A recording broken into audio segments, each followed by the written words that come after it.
ce vendredi, nous avons touché quelques points importants. Que faire après une grande conférence comme la nôtre? Que faire? Que faire? Avant d'aller même dans Acte 1, allons dans 1 Timothée chapitre 4, à partir du verset 14. 1 Timothée chapitre 4, à partir du verset 14. Qui a vécu une conférence extraordinaire? Qui sait que sa vie a changé? Ça marche avec Dieu à passer à un autre niveau. Tu crois ça? Ok. Alors si tu crois ça, suis bien ce que je vais te dire ce matin, cet après-midi. 1 Timothée chapitre 4 à partir du verset 14, il nous dit: ne néglige pas le don qui est en toi et qui t'a été donné par prophétie avec l'imposition des mains de l'assemblée des anciens. L'apôtre Paul s'adresse à Timothée et il lui dit: tu as vécu une grande expérience, les mains t'ont été imposées, des aptitudes et des grâces spirituelles t'ont été communiquées, mais il dit à Timothée: ne néglige pas. Dis à ton voisin: ne néglige pas. Donc, est-ce que tu comprends par cette instruction que quelque chose peut m'avoir été donné, mais ce que je vais faire après compte? Parce que dans le milieu chrétien, j'ai vu beaucoup de personnes qui parlent, qui ont un certain type de langage en disant: oui, on m'avait imposé la main, oui, j'étais en telle conférence, oui, j'étais à tel endroit. Mais voilà, il n'y a pas grand-chose, quoi. Donc, il se peut que tu sortes d'un grand moment spirituel et que les effets ne soient pas visibles, parce que après ces grands moments, il faut que tu saches ce que tu as à faire. Quelqu'un avec moi jusqu'ici? Donc si Paul donne une instruction à Timothée en lui disant: ne néglige pas, ça veut dire que ce que je fais après des grands moments spirituels compte. Ça peut soit avoir un effet amplifié, soit ça peut s'estomper. C'est pour cela que dans 2 Timothée 1, verset 6, vous allez voir l'apôtre Paul une deuxième fois donner une instruction à Timothée, et cette fois il lui dit: ranime le don de Dieu qui est en toi. Ranime. S'il emploie le mot ranimer, c'est quoi le contraire de ranimer? Éteindre. Laisser s'éteindre. Oui, non. Donc ça veut dire, après avoir passé un grand moment spirituel, ce que je fais peut soit l'attiser, soit le faire s'éteindre. Donc, dis encore: ranime. Dis: je dois ranimer. Donc, le fait qu'on t'ait imposé les mains, le fait que tu as été béni, le fait que tu as vécu une expérience grandiose, ce n'est pas la fin. Et je vous ai dit, nous sommes une église dans laquelle on doit être spirituellement intelligent. Donc, on doit avoir les enseignements qui nous permettent de savoir quoi faire avec les choses spirituelles. Qu'est-ce que je dois faire avec les choses spirituelles? Je ne dois pas être quelqu'un qui devine ou qui espère juste. J'espère que ça va rester. J'espère que ça va produire du fruit. J'espère que ça va marcher. Non. On est spirituellement intelligent. Dis avec moi: je suis spirituellement intelligent. Donc, que faire donc pour ne pas négliger, pour ranimer? Qu'est-ce qui m'incombe comme responsabilité après un si grand moment spirituel? La première chose, dans Acte 1, verset 8, Jésus, lorsqu'il donne cette promesse à ses disciples du jour de la Pentecôte, où nous avions vu, il y a eu des grandes démonstrations de l'Esprit, dans Acte 2, verset 1 à 4, on dit le jour de Pentecôte, ils étaient tous ensemble, Acte 2, verset 1, ils étaient tous ensemble dans un même lieu, d'un commun accord. Au verset 2, la Bible dit, tout à coup, le lieu où ils étaient rassemblés fut rempli, il vient un vent, un bruit comme celui d'un vent impétueux qui remplit l'endroit où ils étaient assis. Au verset 3, il dit: des langues semblables à des langues de feu leur apparurent séparées les unes des autres et se posaient chacun d'entre eux. Et au verset 4, on dit: ils furent tous remplis du Saint-Esprit et se mirent à parler en d'autres langues. Imaginez-vous ce qui s'est passé dans un tel moment. Ils ont vu, ils ont entendu et ils ont parlé. Tout ça par l'esprit. Quelle expérience! Tout à coup. Ça veut dire, ce pourquoi ils priaient et ce que Jésus leur avait promis, ils l'ont vécu. Mais suis ceci. Pourquoi as-tu vécu ça? C'est aussi important pourquoi tu as vécu ce que tu as vécu que ce que tu as vécu. Je reprends. C'est aussi important ce que tu as vécu. Non, c'est aussi important ce pourquoi tu as vécu ce que tu as vécu que la chose en elle-même. Parce que je peux vivre une chose sans savoir quel était l'objectif. Et donc ne pas savoir quelle est l'implication. Pourquoi ai-je eu autant d'expériences? Si tu étais là depuis le vendredi, vraiment, jusqu'au lundi, c'était saturation dans tous les sens. Oui ou non? Saturation, session après session. Quand le pasteur n'était pas là, quand il est venu, c'était vraiment saturation dans tous les sens. Mais la question est, pourquoi? Pourquoi? Est-ce que Dieu voulait juste te faire passer un bon moment? Est-ce que Dieu voulait juste que tu sois... c'était vraiment bien, hein? Waouh! Si c'est uniquement ça ta conclusion, alors il faut qu'on te rééduque spirituellement. Donc, laisse-moi te donner le texte, acte 1, verset 4. Il dit ceci, comme il se trouvait avec eux, il leur recommanda de ne pas s'éloigner de Jérusalem, mais d'attendre ce que le Père avait promis, ce que je vous ai annoncé, leur dit-il. Car Jean a baptisé d'eau, mais vous, dans peu de jours, vous serez baptisés du Saint-Esprit. Est-ce que Jésus a promis une expérience? Oui? Vous serez baptisés du... Ok, verset 8. Mais vous recevrez une puissance. Le Saint-Esprit survenant sur vous. Est-ce que c'est ça qu'ils ont vécu? Ils ont reçu une puissance? Est-ce que le Saint-Esprit est survenu sur eux? Ça veut dire qu'ils ont eu des démonstrations de l'Esprit. Parce qu'on a vu ensemble l'Esprit sûr. Ça veut dire que l'Esprit qui est en toi devient comment? Visible, manifeste, démontré. Est-ce que tu suis? Donc s'il dit l'Esprit survenant sur vous, il leur annonçait d'avance qu'ils devaient vivre une expérience dans les démonstrations de l'Esprit. Mais suis-moi, la raison c'était pourquoi? On peut lire la suite du verset?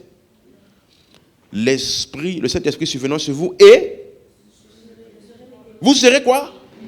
Vous serez quoi? Donc ça veut dire l'Esprit est venu sur toi afin de... Quelqu'un comprend? Quelqu'un comprend? Ça veut dire l'expérience en elle-même n'est pas la cible. Oh. L'expérience qu'ils ont vécue de l'Esprit sur eux et des démonstrations de l'Esprit n'est pas la finalité de ce pourquoi ils ont vécu ça. C'était en vue de quelque chose. Vous serez mes témoins. Donc Jésus leur a dit, attendez à Jérusalem. Même si je veux que vous alliez prêcher, même si je veux que vous alliez faire de toutes les nations des disciples, c'est vrai, mais attendez. Donc ils n'ont pas attendu pour une expérience. Ils ont attendu pour une expérience afin d'aller à une mission. Allô? Donc, quelqu'un comprend? C'est comme si tu vas à l'école, tu rentres en cours et tu fais toutes les années de parcours. À la fin, on te donne le diplôme. Tu n'es pas allé à l'école pour le diplôme. Le diplôme est un moyen pour ton vrai objectif. Oui ou non? Personne ne va à l'école pour un diplôme. Non. Le diplôme là, c'est parce que tu as quelque chose que tu veux faire. Et il te faut ce diplôme pour que tu sois qualifié pour la chose en question. Donc l'école est le moyen de te faire acquérir les compétences nécessaires et la certification pour pouvoir faire la chose que tu avais en tête.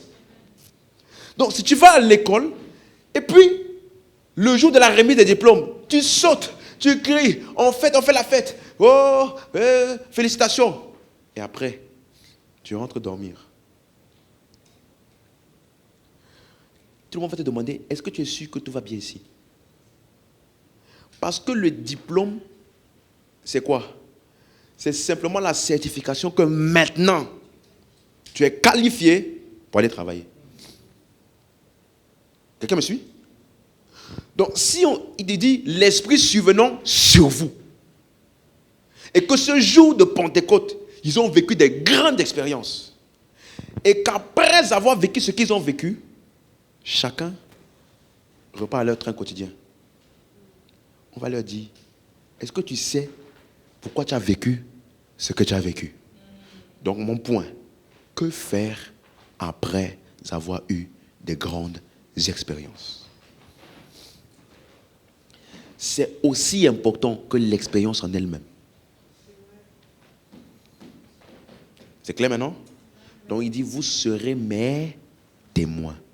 Donc ça veut dire que cette expérience était pour les équiper pour une mission.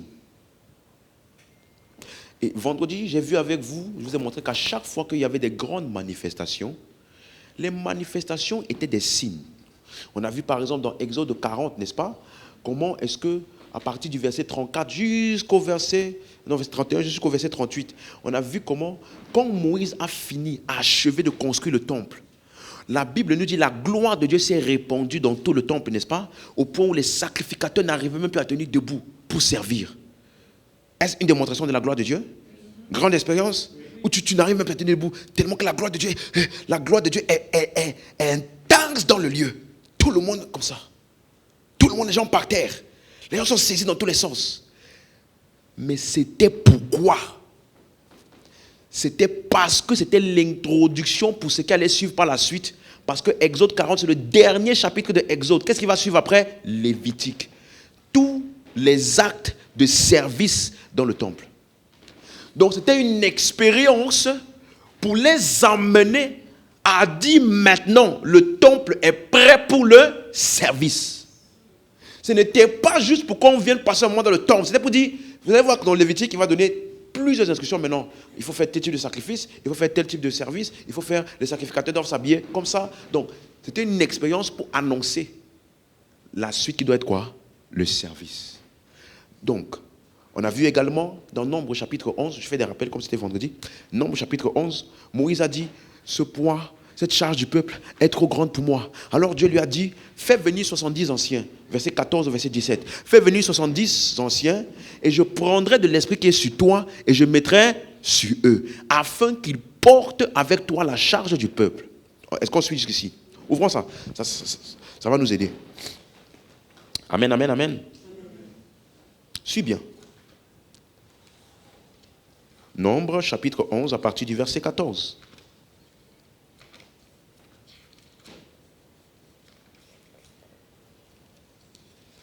Donc il dit, je ne puis à moi seul porter tout ce peuple car il est trop pesant. Plutôt que de me traiter ainsi, tue-moi, je te prie, si j'ai trouvé grâce à tes yeux et que je ne vois pas mon malheur. L'Éternel dit à Moïse, assemble auprès de moi 70 hommes, des anciens d'Israël, de ceux que tu connais comme anciens du peuple, ayant autorité sur lui, amène-les à la tente d'assignation et qu'ils s'y présentent avec toi. Je descendrai et là je te parlerai. Je prendrai de l'esprit qui est sur toi. Tiens encore avec moi sur toi. Ah. Et je mettrai afin qu'ils portent avec toi quoi? Donc l'esprit qui était sur eux, c'était pour faire quoi? Plus fort, pour faire quoi? Est-ce que je peux dire nouvelle mission? Nouvelle responsabilité? Donc, quand l'événement lui-même va se passer, à partir du verset 24, on dit Moïse sortit, rapporta les paroles de l'Éternel, il assembla 70 hommes des anciens du peuple et les plaça autour de la tente. Verset 25. L'Éternel descendit dans la nuée et parla à Moïse. Il prit de l'esprit qui était sur lui. On suit bien? Et le mit sur les 70 anciens. Et dès que l'esprit reposa sur eux, qu'est-ce qui s'est passé? Plus fort, qu'est-ce qui s'est passé? Ils prophétisèrent. Donc, question. Est-ce qu'ils ont vécu une expérience? Est-ce qu'ils ont vu quelque chose qu'ils n'avaient pas avant? Quelque chose les a saisis et ils ont commencé à prophétiser. Mais ma question était, est-ce que l'esprit est venu sur eux pour qu'ils prophétisent? C'était pourquoi?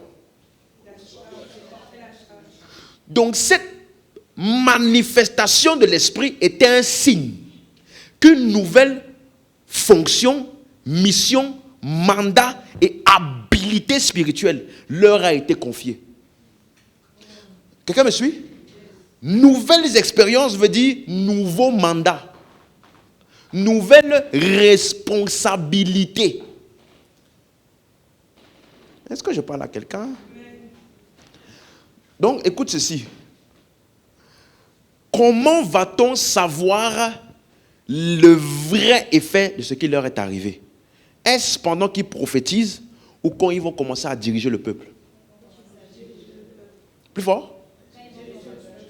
Donc, ça veut dire la manière par laquelle je vais savoir si tu as vécu une grande expérience. Ce n'est pas quand tu vas me raconter ton expérience. C'est en ce que tu vas faire après et ce que ça va produire après. C'est là que je saurai, parce que généralement ces expériences sont un signe de quelque chose de plus grand qui s'est attaché à toi et que tu dois faire de plus pour Dieu. Donc si tu me dis juste j'ai passé un grand moment, ça veut dire que tu n'as pas compris, parce que ce grand moment est un signal de Dieu. C'est un signe. Voici maintenant quelque chose de plus que j'attends de toi. Voici une nouvelle responsabilité. Voici une nouvelle charge. Quelqu'un me comprend? Est-ce que tu es avec moi jusqu'ici? On a vu la même chose dans 1 Samuel. 1 Samuel chapitre 9. Samuel était sur le point. Ça fait sens pour tout le monde? 1 Samuel chapitre 9. À partir du verset 15. Un jour avant l'arrivée de Saül, l'Éternel avait averti Samuel en disant: demain à 7 heures, je t'enverrai un homme du pays, c'est ça? Oui, de Benjamin, et tu l'oindras comme chef de mon peuple d'Israël. Tout le monde a la page? Tu l'oindras comme quoi? Plus fort, comme quoi? Donc, avant cet événement, Saül était quoi? Un citoyen. Tout le monde est d'accord avec ça? Et il y a quelque chose de nouveau comme responsabilité qui devait lui être assignée. Et il vient vers Samuel, et Dieu dit, avant que Saül n'arrive, Dieu lui dit, il y a quelqu'un qui va venir demain du pays de Benjamin. Suis bien. On dit, tu vas loin de comme étant chef de mon peuple d'Israël. Quelqu'un avec moi? Et il lui dit ceci, regardez la suite. Il sauvera mon peuple de la main des Philistins. Tu es avec moi? Car j'ai regardé mon peuple. Parce que son cri est venu jusqu'à moi. Question. Tout ce que Saül va expérimenter, c'est parce que Dieu a regardé qui? Saül. Dieu voulait lui faire du bien. Dieu voulait lui faire passer un bon moment. Dieu voulait lui donner une grande expérience. Donc, quel que soit ce que Saül va vivre, c'est parce que Dieu a un peuple en vue. Et ce que Saül va vivre est un signal de Dieu pour lui dire, maintenant, tu es prêt pour cette charge. Quelqu'un avec moi jusqu'ici? Est-ce qu'on est ensemble? Donc, regardez quelque chose. On va lire le verset. Quand ça s'est passé, à partir dans 1 Samuel chapitre 10, à partir du verset 1. 1 Samuel 10, verset 1. Suivez bien la lecture. Très important. Samuel prit une fiole d'huile qui répandit sur la tête de Saül. Il le baisa et dit, l'Éternel ne t'a-t-il pas oint pour que tu sois le chef de son héritage? Que tu sois le chef de qui? Allons au verset 5, pour gagner du temps. Verset 5. Après cela, donc Samuel va maintenant dire à Saül les différentes choses qui vont se passer après qu'il va le laisser. Il dit ceci, après cela, tu arriveras à Gibéa Elohim, où se trouve une garnison de Philistins. En entrant dans la ville, tu rencontreras une troupe de prophètes descendant du haut lieu, précédés du luth et du tambourin, de la flûte et de la harpe, et prophétisant eux-mêmes. Donc tu vas rencontrer une troupe de prophètes qui sont en train de prophétiser, de manifester la grâce de Dieu. Alors le verset 6 nous dit, l'Esprit de l'Éternel te saisira. Est-ce que tu as été saisi dans cette conférence? Tu as été saisi ou pas? On dit l'Esprit de l'Éternel te saisira et tu prophétiseras avec eux et tu seras changé en un autre homme. Waouh! Donc tu vas entrer dans un endroit où la grâce de Dieu est manifeste. Couler dans les choses de l'esprit. Ça coule. Tu commences à prophétiser, à vivre des expériences, à voir des choses que tu n'avais pas avant. Peut-être des choses qui étaient endormies, qui sont réactivées, n'est-ce pas? Et il dit, tout ça là, c'est parce que l'Esprit de Dieu t'a saisi. Ok. N'oublie pas, c'était pourquoi. Parce que Saül aurait pu rester là avec eux. Désormais, oh my God, j'aimerais rester ici. Je prophétise à volonté. Quel bon moment. Oh Dieu. Amen. Et puis quand on lui demande, qu'est-ce qui s'est passé quand tu as rencontré les prophètes? Waouh, extraordinaire. D'ailleurs, regardez ce qu'on a dit, verset 9. Verset 10, pardon. Lorsqu'ils arrivèrent à Gibéa, voici une troupe de prophètes vint à sa rencontre. L'Esprit de Dieu le saisit et il prophétisa au milieu d'eux. Tous ceux qui l'avaient connu auparavant virent qu'il prophétisait avec les prophètes. Et l'on se disait alors dans le peuple, qu'est-il arrivé au fils de Kis? Saül est-il parmi les prophètes? Waouh! Ça veut dire, même ta manière d'opérer a changé. Je dis, mais maintenant là tu vois clair. Maintenant quand tu prêches, je sens quelque chose. Maintenant quand tu pries, tu as des expériences. Quelque chose s'est activé avec toi et ce n'était pas en cachette. Les gens aussi le voient. Mais laisse-moi te dire une chose. Ce n'était pas ça le but. Tout ça là, ce sont des signes que Samuel lui a donnés. Que quand tu vas vivre ça, ça veut dire que tu es maintenant prêt pour être le chef de mon peuple. Quelqu'un me suit? C'est pour ça que, regarde le verset 6. Regarde le verset 6.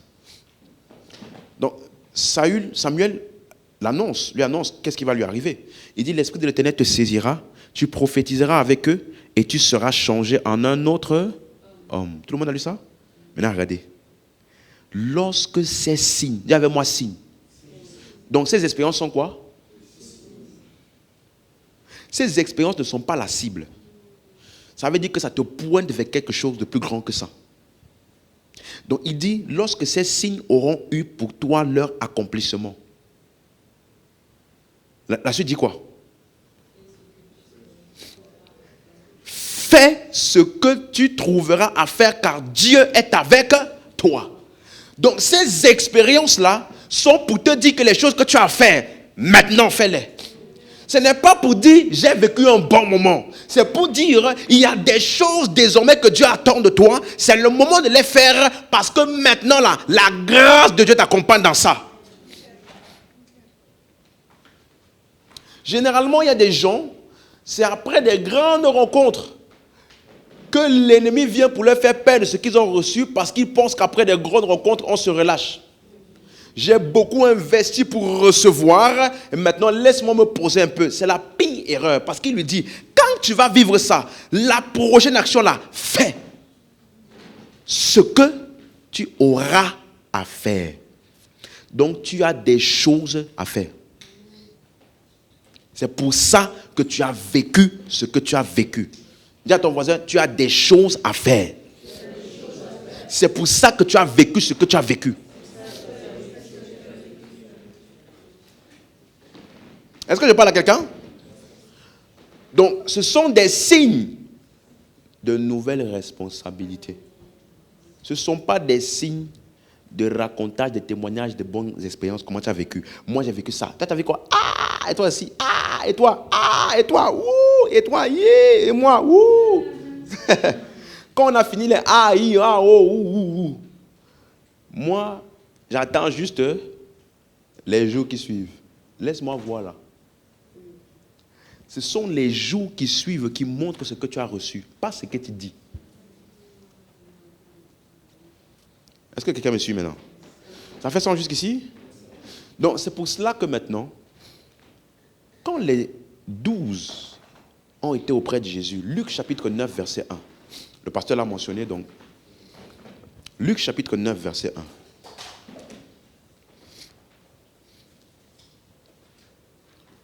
Donc, ce sont des signes. C'est clair maintenant? Ce sont des signes. Dieu donne souvent des expériences qui sont des signes. Donc, si tu t'arrêtes aux signes, tu n'es pas en train de comprendre le but du signe que tu as reçu. Regardez Luc chapitre 9, à partir du verset 1 au verset 2. Vous Vous allez voir comment c'est fort. Il dit ceci. Jésus ayant assemblé les 12, leur donna force et pouvoir sur les démons avec la puissance de guérir les malades. Est-ce que je peux dire, il leur a donné des nouvelles aptitudes, nouvelles capacités, puissance, autorité sur les démons, oui ou non? Mais la question c'est pourquoi?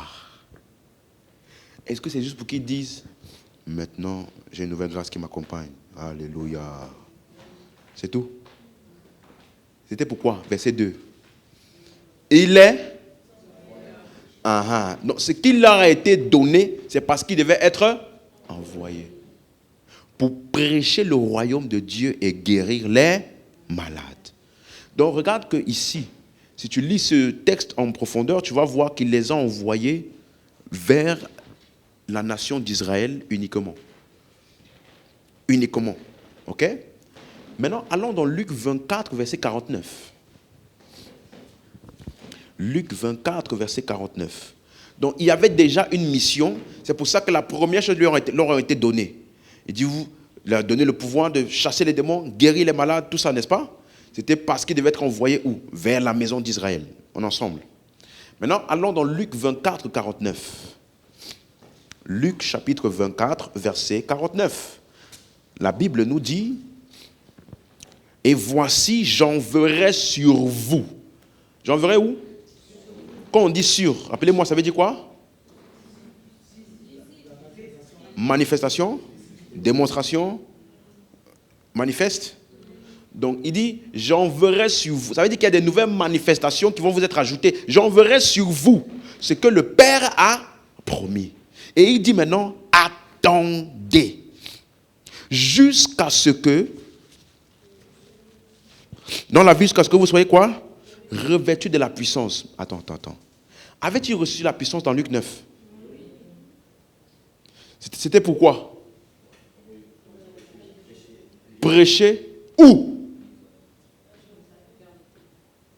Où? Que? À Jérusalem? Ou plutôt en Israël? Il a dit, je n'ai envoyé que vers les brebis perdues de la maison d'Israël. Tu es avec moi? Mais quand la mission devait s'élargir, quand la responsabilité devait augmenter, il fallait une autre expérience. Allô? Donc ils avaient déjà eu une première expérience dans laquelle ils ont reçu des choses afin d'aller vers la nation d'Israël. Mais il fallait une expérience plus grande pour une mission plus grande. Pour une responsabilité plus grande qui n'est plus juste Israël. Parce qu'à ce moment-là, c'est la même chose qu'on a vu dans Acte 1, verset 8, que tu vas lire dans Luc 24, 49, où il leur dit, vous recevrez une puissance, le Saint-Esprit survenant sur vous. Et là maintenant, qu'est-ce qu'il dit? Vous serez mes témoins à Jérusalem, dans toute la Judée, en Samarie et jusqu'aux extrémités de la terre. Donc, la mission devait augmenter, donc l'expérience devait augmenter, les grâces devaient augmenter, les capacités devaient augmenter parce que la mission est plus grande, donc il y a une responsabilité plus grande. Donc, si tu as vécu une grande expérience par rapport à celle que tu avais vécue avant, j'ai une bonne nouvelle pour toi, nouvelle responsabilité. Donc, j'ai posé cette question vendredi. Ne sois pas comme ces chrétiens qui sont inconscients et qui ne savent pas les choses de l'esprit. Est-ce que tu es capable de me dire pourquoi tu as vécu ce que tu as vécu? Parce que quand les anciens d'Israël ont prophétisé, la grâce qu'ils venaient de recevoir n'était pas la grâce de prophétiser uniquement. C'était la grâce de pouvoir maintenant diriger le peuple. Donc, dans une expérience, tu peux avoir une vision, mais ce n'est pas seulement la grâce des visions que tu as reçues. Cette vision que tu as eue n'est qu'un signe d'une vraie grâce plus grande qui s'est maintenant attachée à ta vie. Et à partir de ce moment, Dieu attend de toi plus. Parce que celui à qui on a donné plus, on attend plus. Donc, première question pour cet après-midi. Tout ce que tu as vécu là, ça pointait vers quelles nouvelles habilités? Ne me dis pas que j'ai prophétisé. Ne me dis pas que j'ai une expérience, j'ai eu une vision.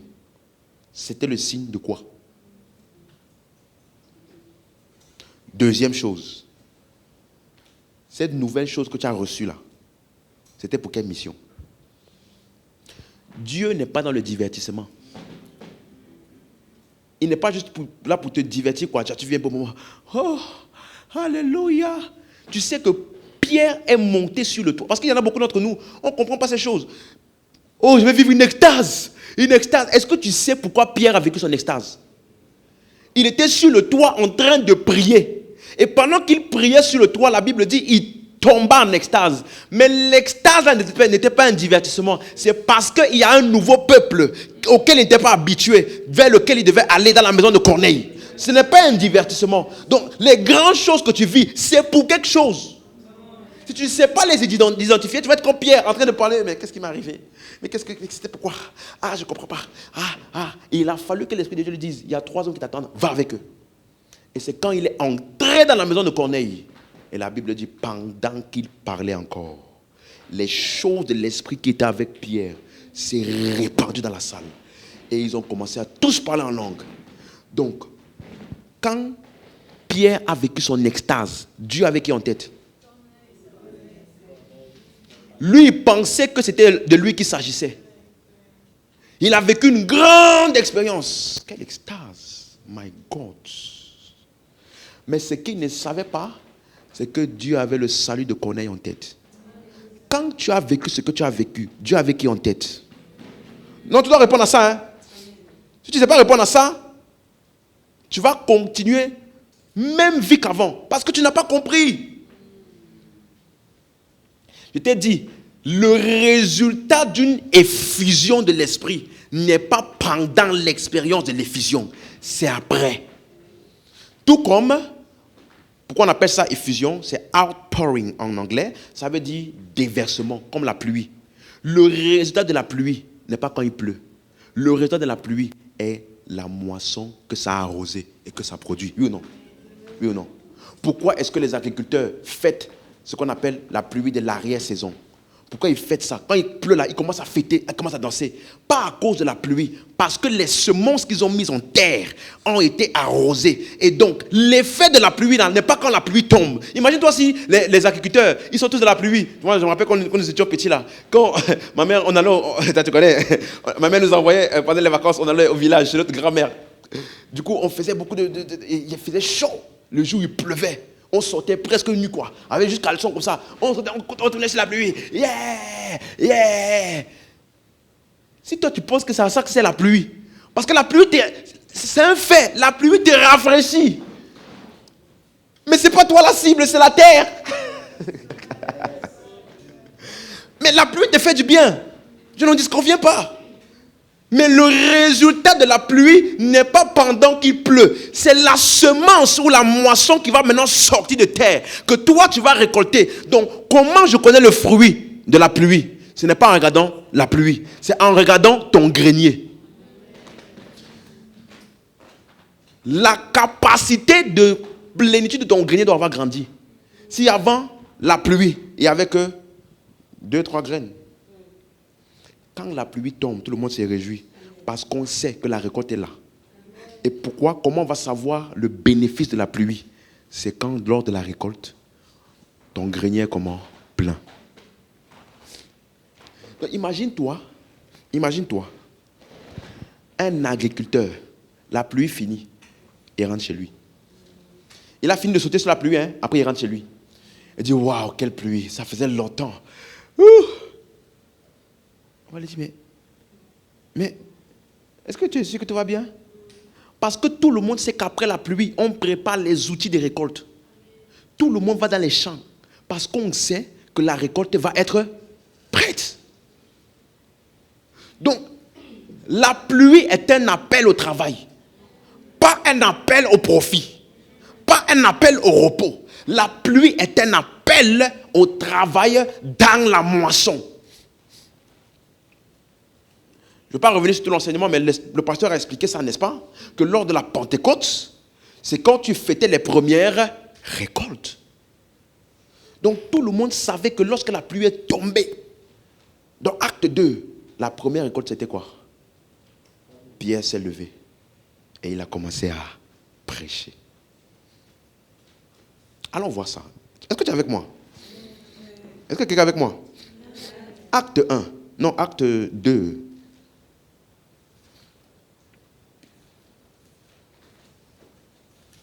Donc, je reprends ma question. Pourquoi as-tu vécu ce que tu as vécu? On n'est pas de ces chrétiens qui sont juste excités. Parce qu'il y a des chrétiens comme ça, ils sont excités. Ils attendent la prochaine conférence, ils vont encore sauter, crier. Ouh, ha, ha, ouh. C'est tout ce que tu peux retenir de ça. Non. Non. Non. On sait mieux que ça. Alléluia. Alléluia. Donc regardez ce qu'il dit. Verset Acte 2. Donc ils ont vécu leur expérience du verset 1 au verset 4. À partir du verset 5 jusqu'au verset 13, c'est la réaction des gens qui sont entrés dans la pièce où ils étaient tous assemblés. Et le verset 14 maintenant de Acte 2, Pierre se lève et leva la voix et leur parla en ces termes. Hommes juifs, et vous tous qui séjournez à Jérusalem, sachez ceci et prêtez l'oreille à mes paroles. Ces gens ne sont pas ivres comme vous le supposez, car c'est la 3e heure du jour. Mais c'est ici ce qui a été dit par le prophète Joël. Dans les derniers jours, dit Dieu, je répandrai de mon esprit sur toute chair. Vous voyez qu'il emploie l'esprit comme une pluie. Je répandrai mon esprit sur toute chair. Vos fils et vos filles vont faire quoi? Ils vont faire quoi? Suis bien ce qu'il va dire et ce qu'il ne va pas dire. Vos fils et vos filles quoi? Vos jeunes gens auront des visions. Et vos vieillards auront des... Quand il finit de dire ça, il va citer beaucoup d'autres signes. Verset 18. Sur mes serviteurs, mes servantes, dans ces jours-là, je répandrai mon esprit et ils prophétiseront. Je ferai paraître des prodiges en haut dans le ciel. Bon, je vous épargne toute la suite. Et quand tout ça va se passer, le verset 21 dit quoi? Est-ce qu'on peut lire ça ensemble? 1, 2, 3, go. Ah! Donc tout ce qui va se passer, qu'ils ont vécu, vous aurez des songes, vous aurez des visions, vous allez prophétiser. La résultante de ça, c'est que les gens vont invoquer le nom du Seigneur pour être sauvés. Donc, effusion de l'esprit, ou l'esprit qui se répand sur toute chair, n'a pas encore atteint son but. Si les gens ont juste eu des visions, si les gens ont juste prophétisé, si les gens ont juste eu des songes, si c'est ça la finalité, alors on n'a pas compris pourquoi on a vécu ça. Parce que la finalité doit être que les gens doivent invoquer le Seigneur pour être sauvés. Maintenant, Romains 10, verset 13 nous dit, quiconque invoquera le nom du Seigneur sera aussi sauvé. L'apôtre Paul donne exactement le même texte. Ouvrons, Romains 10, verset 13. Quiconque invoquera le nom du Seigneur sera sauvé. Parce que c'est là-bas qu'il dit au verset 9 et 10, si tu confesses au Seigneur, tu crois au Seigneur Jésus, tu confesses de ta bouche Seigneur Jésus, et si tu crois dans ton cœur que Dieu est la résidence entre les morts, tu seras sauvé. Maintenant, il dit au verset 13, quiconque invoquera le nom du Seigneur sera sauvé. Est-ce que c'est la même prophétie de Joël? Oui. Donc, Pierre s'est arrêté juste à cette partie. Paul va maintenant nous expliquer le mécanisme de comment est-ce que les gens sont censés invoquer le nom du Seigneur. On est ensemble? On est ensemble? Et là, c'est ce qu'il dit. Comment invoqueront-ils celui en qui ils n'ont pas cru? Donc, pour que les gens invoquent, ils doivent faire quoi? Ok. Comment croiront-ils en celui dont ils n'ont pas entendu parler? Donc, pour croire, non, pour invoquer, il faut croire. Pour croire, il faut faire quoi? Hein? Entendre parler. N'oubliez pas, ça, c'est la résultante de l'effusion de l'esprit. N'oubliez pas. Maintenant, la suite, verset 15. Comment entendront, verset 14 encore. Comment entendront-ils parler s'il n'y a personne qui? Personne qui? Ah. Donc, pour que les gens invoquent le nom du Seigneur, les gens vont faire quoi? Qu'est-ce qui va se passer d'abord? Ils vont devoir croire. Or, pour croire, ils doivent faire quoi? Entendre. Or, pour entendre, il faut que quelqu'un fasse quoi? Verset 15. Comment y aura-t-il des prédicateurs s'ils ne sont pas envoyés? Je reprends. Si tu comprends bien ce qu'il vient d'expliquer là, tu n'as pas besoin qu'on te donne un dessin de ce qui t'attend. Regarde ce qu'il vient de dire.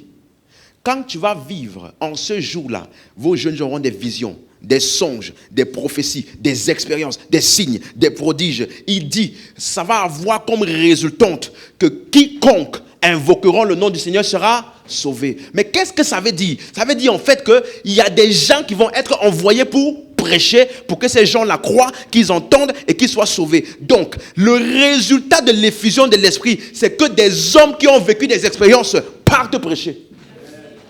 Parce qu'il n'y a que quand tu vas aller prêcher que les gens vont entendre et puis ils vont croire et maintenant invoquer le nom du Seigneur pour être sauvés. Donc si le résultat de l'effusion de l'esprit, c'est que les gens soient sauvés, ça veut dire que le résultat de l'effusion de l'esprit pour celui qui l'a vécu, c'est d'aller. Donc tu vois que Pierre, parce que Jésus leur a enseigné ces choses, hein. Avant son départ, on a vu ça ensemble. Il a passé de Moïse jusqu'à tous les prophètes. Il leur a expliqué. Donc maintenant, suis-moi. Tu comprends donc que quand les gens sont entrés dans la pièce et que Pierre s'est levé pour prêcher, ce n'était pas au hasard. Non, ce n'était pas au hasard. Parce qu'il aurait pu dire, mais on est en train de vivre un bon moment ici. Ils nous interrompent. Attendez d'abord dehors là-bas, qu'on finisse nos expériences, tu vois. Mais parce qu'ils savaient quel était l'objectif de pourquoi ils ont vécu ce qu'ils ont vécu, quand les gens sont entrés, il a dit merci Seigneur pour la moisson. Parce qu'il sait que l'effusion de l'esprit doit produire quoi? Des gens qui sont sauvés. Dis avec moi, j'ai vécu ce que j'ai vécu parce qu'il y a une nouvelle responsabilité et une moisson qui m'attend.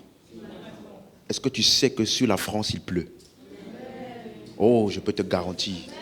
La pluie de l'esprit est intense. Les champs sont prêts. Attendons simplement des hommes qui vont aller les récolter. Et dans ce champ-là, on récolte avec la bouche. Dans ce champ, on récolte avec la bouche. Comment on récolte? On prêche. Comment on récolte? On prêche. Pourquoi? Parce que nous avons été trempés. Et quand tu es trempé par l'esprit, il n'y a pas que tes paroles qui partent. Tes paroles partent avec la démonstration d'esprit pour convaincre les cœurs du message que tu prêches. Voilà pourquoi après avoir prêché, 3000 personnes ont été sauvées. Quelque chose qu'ils n'ont pas eu en 3 ans et demi avec Jésus. Quelque chose qu'ils n'ont pas eu en 3 ans et demi avec Jésus. Dis avec moi, quelque chose m'est arrivé. Dis, quelque chose a changé. Maintenant, j'ai une bonne ou mauvaise nouvelle. Tu ne le sauras jamais tant que tu ne vas pas. Tu ne vas jamais savoir ce qui a changé si tu ne te mets pas devant une audience qui a besoin de ce que tu as pris et de ce que tu as reçu. Quelqu'un avec moi? Tant que Pierre n'était pas devant les 3000, il n'aurait jamais pu savoir qu'il pouvait prêcher. Parce que c'est ce Pierre-là qui a régné Jésus 3 fois et qui a fui. Mais quand la chose-là est venue sur lui, il a prêché. 3000 ont été sauvés. Tu es avec moi jusqu'ici? Avançons un peu plus. Verset 47. N'oubliez pas, le résultat de l'effusion de l'esprit, c'est quoi? Allô, quelqu'un là? Le résultat de l'effusion de l'esprit, c'est quoi? Les gens sont? Ça veut dire que je vais savoir, je vais savoir ce qui t'est arrivé par le nombre de personnes qui vont invoquer le nom du Seigneur.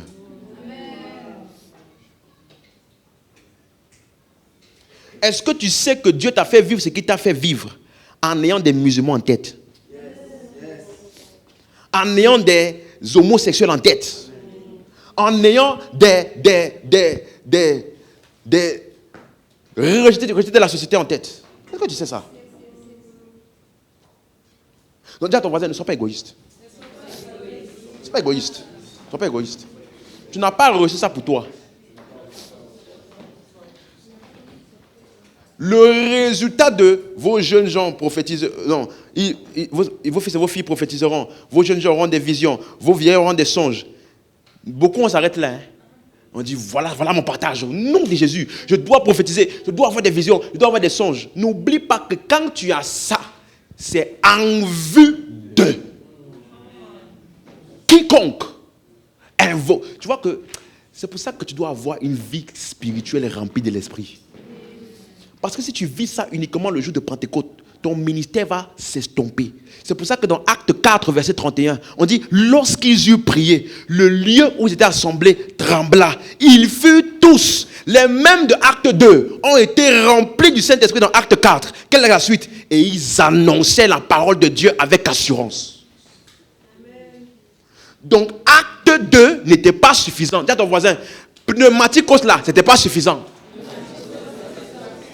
Je sais que ne sois pas comme Pierre, Jacques, ne sois pas comme Pierre. Oh Seigneur, quelle vision avec Élie, avec Moïse. Seigneur, faisons des tentes ici. Qu'on ne bouge plus d'ici. Ne fais pas des tentes. Dieu a déjà progressé.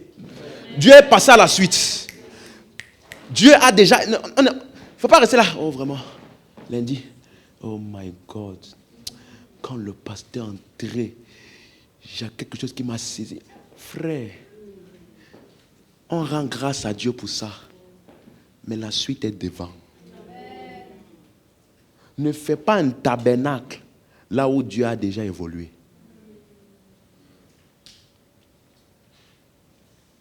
Quelqu'un me suit? Donc je reprends. Pourquoi as-tu vécu ce que tu as vécu? Tu dois donner une réponse à ça. Hein? Il y a des choses que je fais aujourd'hui. Je peux te dire exactement quand ça a commencé. Je peux te dire. Il y a des choses que vous vivez ici à l'église. Pendant que je prêche, pendant que je fais des trucs. Toi-même, tu sais qu'il y a 1 an, 2 ans, il y avait des choses, mais pas comme ça. Donc c'est pour te montrer que on n'est pas, tu vois, c'est pas juste de l'espérance. J'espère que ça va marcher. J'espère que maintenant les choses vont. Non! Nous sommes intentionnels parce qu'on sait comment ça fonctionne. Si Paul peut donner une instruction à Timothée en lui disant, par rapport à ce qui t'a été donné quand tu as imposé les mains là, fais comme ça ou fais comme ça. Ça veut dire qu'on est littéralement capable soit de l'amplifier, soit de le faire produire, soit de le laisser s'estomper. Ce n'est pas un hasard. Est-ce que vous suivez? Dis avec moi, quiconque invoquera le nom du Seigneur sera sauvé. Dis avec moi, l'effusion de l'esprit, c'est pour que les gens invoquent le nom du Seigneur. Donc, pendant que je parle maintenant, pas demain, hein, pendant que je parle maintenant, commence déjà à imaginer les gens qui doivent être sauvés par toi. Commence déjà à imaginer. Avant que je progresse. Tu es ici? Regardez Acte 4, 31. Acte 4, 31.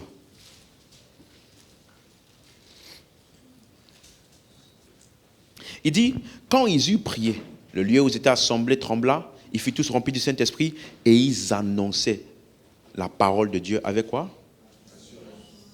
On ne peut jamais dire que quelqu'un est rempli s'il n'y a pas quelque chose qu'on a vu.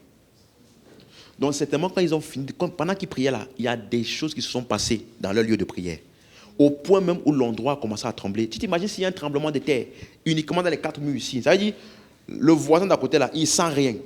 Mais nous on pense que toute la ville est en dessous. Quelle manifestation de gloire. Mais quand ils ont vécu tout ça, personne n'est resté en train de dire, tu as vu comment c'était puissant? Non. Et, il y avait moi, et. Ça veut dire juste après, qu'est-ce qu'ils ont fait? Ils annonçaient la parole avec quoi? Assurance. Personne n'est resté dessus l'expérience. Tout le monde sait que l'expérience l'avait dit que je dois aller. Je dois aller. Et regardez la conséquence, verset 32. Regardez la conséquence, verset 33 plutôt. Verset 33. Il dit ceci. Les apôtres rendaient avec beaucoup de force témoignage de la résurrection du Seigneur Jésus. Et une grande grâce reposait sur eux tous. Ça a donné quoi comme résultat? Verset, acte 5, verset 12. Beaucoup de miracles. Il y avait vraiment beaucoup de miracles. Dis, c'est mon partage. Dis, c'est mon partage. Il dit, beaucoup de miracles et de prodiges se faisaient au milieu du peuple par les mains des apôtres. On est ensemble? Ça a produit quoi? Verset 14. Le nombre de ceux qui croyaient. Est-ce que je peux dire le nombre de ceux qui ont invoqué le Seigneur? Le nombre de ceux qui croyaient au Seigneur, hommes et femmes, s'augmentait de plus en plus. Attendez, j'ai oublié quelque chose. Revenons dans Acte 2. J'avais dit verset 47, on n'a pas lu. N'est-ce pas? J'avais dit verset 47, on n'a pas lu. Parce que quand ils ont fini au verset 41, le nombre de personnes qui acceptèrent au verset 41 fut de combien? 3000. Donc Pierre a prêché, il y a eu combien de personnes qui ont invoqué le nom du Seigneur? 3000. Maintenant, regardez ceci. S'ils ont invoqué, c'est parce que quelqu'un a fait quoi? On est d'accord? Regardez le verset 47. On dit qu'ils étaient tous ensemble, ils se réunissaient dans les maisons. Au verset 47, on dit, louons Dieu, trouvant grâce auprès du peuple, et le Seigneur ajoutait chaque jour à l'église. Qui? Ça veut dire que si les gens étaient sauvés tous les jours, ils faisaient quoi tous les jours?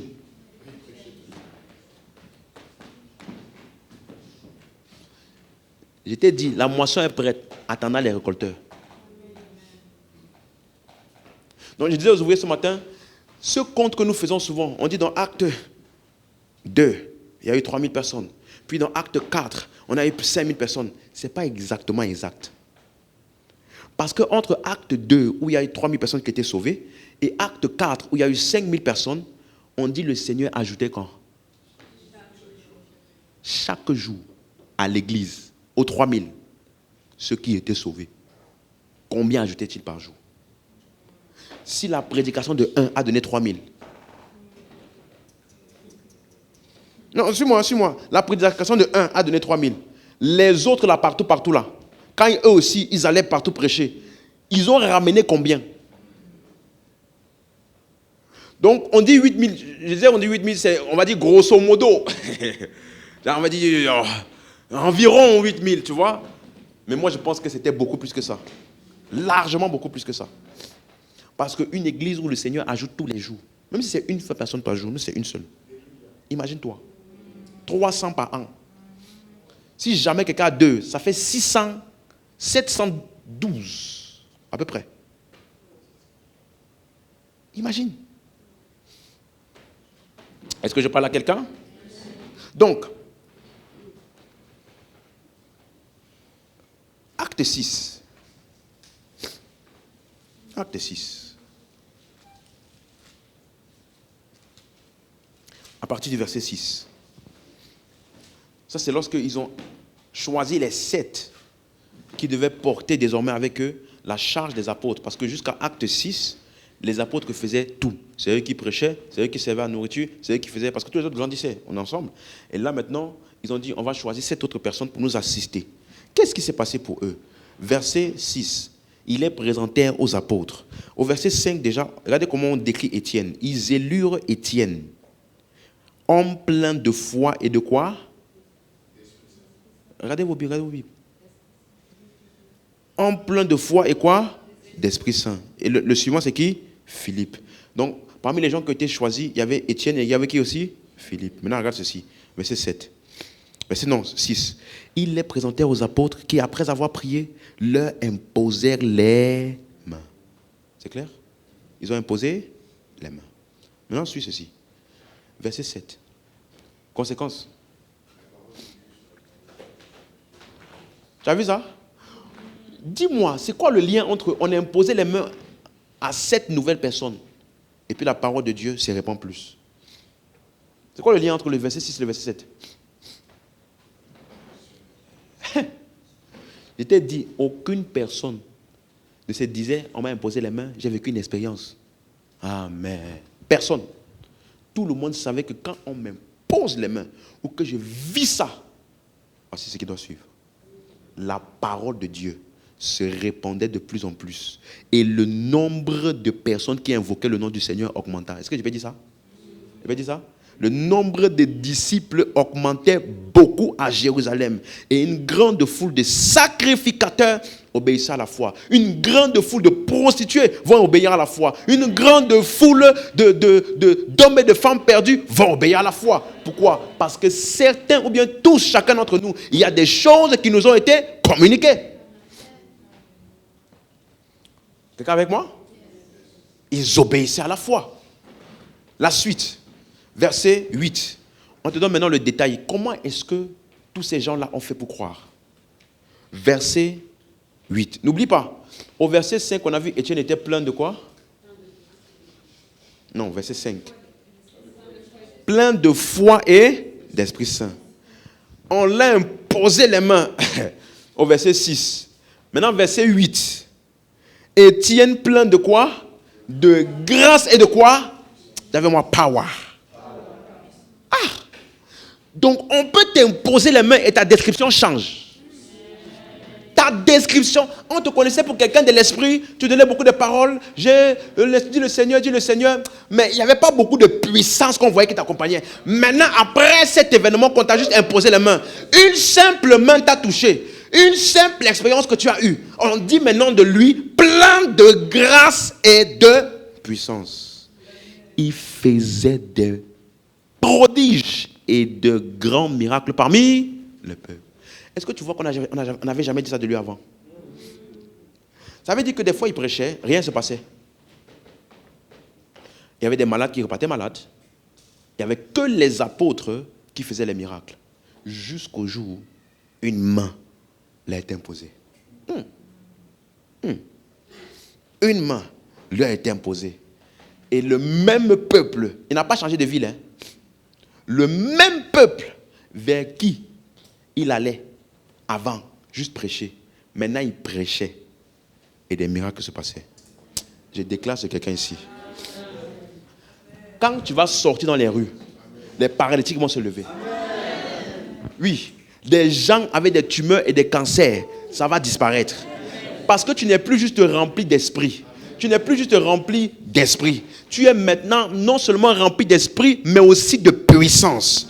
Dans la Bible, quand on dit rempli, ça ne veut pas dire que le vase là, comme où ta bouteille est remplie. Dans la Bible, rempli veut dire saturé jusqu'à débordement. C'est pour ça qu'on dit que quelqu'un est rempli de colère. Ça veut dire que l'émotion qui est intérieure là déborde maintenant dans ses actions. Tu es avec moi? Donc si on dit que tu es rempli d'esprit, ça veut dire qu'on t'a vu parler ou dire des choses sous l'inspiration de l'esprit. C'est pour ça qu'on dit que tu es rempli d'esprit. Je dis maintenant tu es rempli de joie. C'est parce qu'on t'a vu faire des expressions de joie, tu vois. Ça veut dire que ce qui est dedans là est maintenant vu. Maintenant si on dit tu es rempli de puissance, ça veut dire qu'à ce moment précis là, ce que tu touches, ce n'est pas toi qui as touché, c'est la puissance qui a touché. Ce que tu parles, ce n'est pas toi qui as parlé, c'est la puissance qui a accompagné ce que tu as dit. Donc, rempli de puissance là, veut dire maintenant rempli d'opérations miraculeuses qui accompagnaient tout ce qu'il disait et faisait. C'est pour ça qu'à partir de là, on dit il faisait des grands miracles et des prodiges parmi le peuple. J'avais moi changement de statut. Donc, une main peut te toucher, ton statut change. On n'a pas dit il a prié, jeûné, et puis il est. Non. Une main. Et je crois que la main a touché quelqu'un ici. La main a touché quelqu'un ici. Oh. Donc ça veut dire que ce n'est plus pareil. Ça ne peut plus être pareil. Les endroits où Étienne prêchait avant, il prêchait. Et les gens disaient Amen des fois, les gens ne disaient pas Amen. Et puis ils disaient, ouais, vraiment, cet homme-là, vraiment, il est rempli d'esprit. Quand il parle vraiment, ah non, on sent l'esprit de Dieu. Ok. Mais les malades repartaient malades. Est-ce que tu sais que quand tu vois une chose encore et encore, il se peut que tu t'habitues? Donc peut-être qu'il n'avait pas ce courage-là de prier pour les malades. Parce qu'il savait que ça ne marche pas trop. Mais après ce jour-là, pendant qu'il prêchait, il dit, je ne sais pas qui est malade ici. Monsieur chaise roulante, debout. Monsieur Lama, on dit, il faisait, regarde les mots qu'on emploie, il faisait des prodiges. Le mot prodige en grec veut dire quelque chose qui pousse à l'étonnement. Et on appelle aussi ça, il appelle ça prodige et de grands miracles. Mot de tête, ce n'est pas un grand miracle. Hein. C'est un miracle, mais ce n'est pas un grand miracle. Grands miracles sont des choses où toi-même tu sais que naturellement là, hein, si ce n'est pas la puissance de Dieu, on ne peut pas avoir ça. Et on dit Étienne faisait ça. Dis avec moi, juste une main. L'a touché. Aïe. Une main te touche. Ton statut change. Quelqu'un me comprend? Donc, est-ce que tu crois que quelque chose s'est passé? Est-ce que tu crois qu'on t'a imposé les mains, quelque chose s'est passé? Ça veut dire que tu ne peux plus aller comme tu allais avant. Tu pars avec une conscience différente. Regardez, parmi les gens il y avait Étienne, il y avait aussi qui? Philippe, n'est-ce pas? Au chapitre 8, Verset 5, on dit, verset 5, Philippe étant descendu dans la ville de Samarie, il y prêcha le Christ. Verset 6, les foules tout entières étaient attentives à ce que Philippe disait. Lorsqu'elles apprirent et virent, quoi?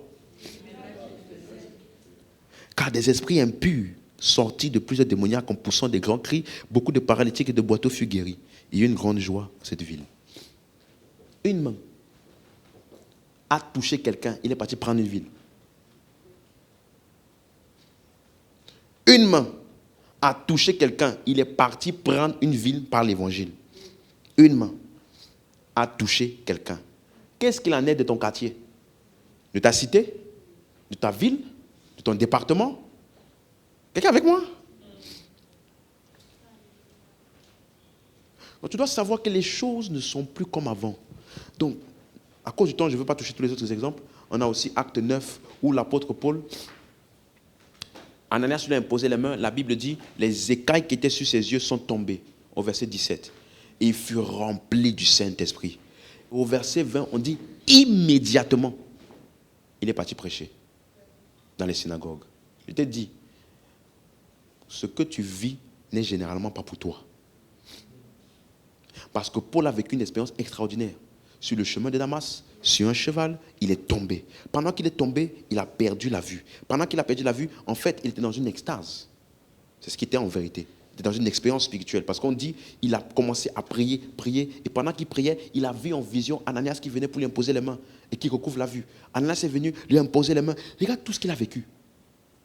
Quand il finit ça, au verset 20 de Acte 9, on dit, immédiatement, il alla prêcher dans les synagogues.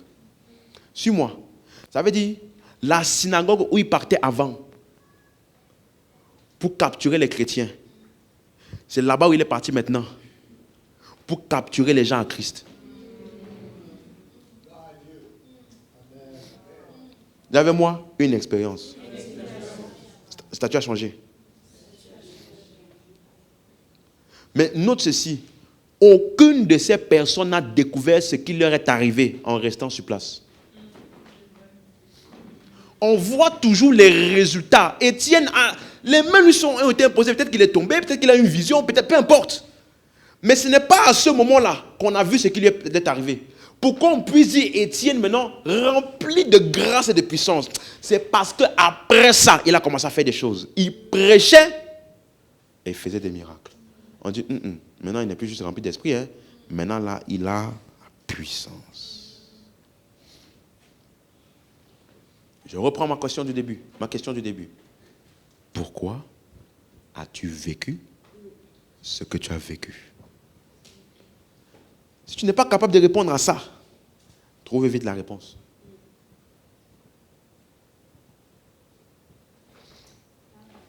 C'est clair? Pour terminer dans Acte 13, versets 2 et 3, ils étaient ensemble, ils priaient et jeûnaient ensemble. La Bible dit, ils ministraient au Seigneur. Et au verset 3, verset 2, la Bible dit, l'Esprit dit, mettez-moi à part Paul et Barnabas pour l'œuvre à laquelle je les ai appelés. Alors, après avoir prié et jeûné, ils leur imposèrent les mains et les laissèrent faire quoi? Partir. Donc, ce qu'ils ont vécu là, ils ont entendu une direction de Dieu, l'Esprit de Dieu s'est manifesté, on leur a imposé les mains. Tout ça là, c'était pour faire quoi? Partir. Verset 4. Alors, Barnabas et Saul, envoyés par le Saint-Esprit. Donc, comment ont-ils été envoyés? Comment ont-ils été envoyés? Donc, est-ce que je peux dire qu'une expérience qu'ils ont vécue était un message d'envoi? Oui ou non? Parce que tu es dans une expérience. Oh, toi, je t'ai mis à part. Parce que il faut savoir que la Bible, ce sont des récits. C'est une narration. Ça veut dire c'est un résumé. Ça ne veut pas dire littéralement qu'elle a dit « mettez-moi à part pour les Barnabas ». On résume l'énonciation et les choses qui ont été dites et faites. Donc certainement, c'était un moment dans lequel on les a mis à part, prophétiser sur eux, dire leur mission, leur plan de vie, tout ça. Et beaucoup d'entre nous, il y a des choses qui ont été révélées sur la grâce de Dieu qui est sur toi. Beaucoup d'entre vous ici, Il y a des ministères qui ont été révélés. Il y a des choses qui ont été révélées.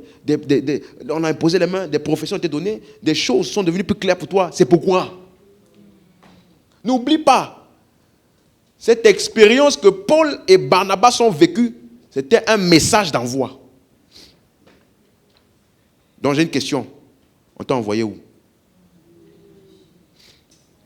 On ne t'a pas envoyé à l'église de Champigny dimanche de 15h à 18h. Ce n'est pas là-bas qu'on t'a envoyé. Ça là, tu avais déjà ça avant l'expérience. Donc ce que tu as vécu là, on t'a envoyé où? On t'a envoyé faire quoi? N'oublie pas, Samuel a dit à Saül, quand l'esprit va venir sur toi, il va te saisir, tu seras changé à un autre homme, tu vas prophétiser avec eux. Tout ce que tu trouveras à faire, fais-le, car Dieu est avec toi. C'était pour faire quelque chose qu'il a eu ce qu'il a eu. Toi, c'est pour faire quoi? Même si tu n'as pas la réponse précise, j'ai déjà un détail pour toi. Quiconque invoquera le nom du Seigneur sera. Donc si 2026 finit, et puis tu es toi et toi sur ta chaise, elle dit notre pneumaticos là, tu as gaspillé ça. Parce que j'ai une nouvelle pour toi. C'est le même Saint-Esprit qui a fait gagner 3000 là, qui est aussi en nous. Et qui est avec nous. C'est le même Saint-Esprit de Actes des Apôtres là, avec lequel on est. Donc, si l'imitation il y a, ce n'est pas de l'esprit. Allô? Quelqu'un avec moi? Donc, laisse-moi terminer avec ceci. Que vas-tu donc faire maintenant? Tu as entendu tout ce que j'ai dit. Que vas-tu faire maintenant?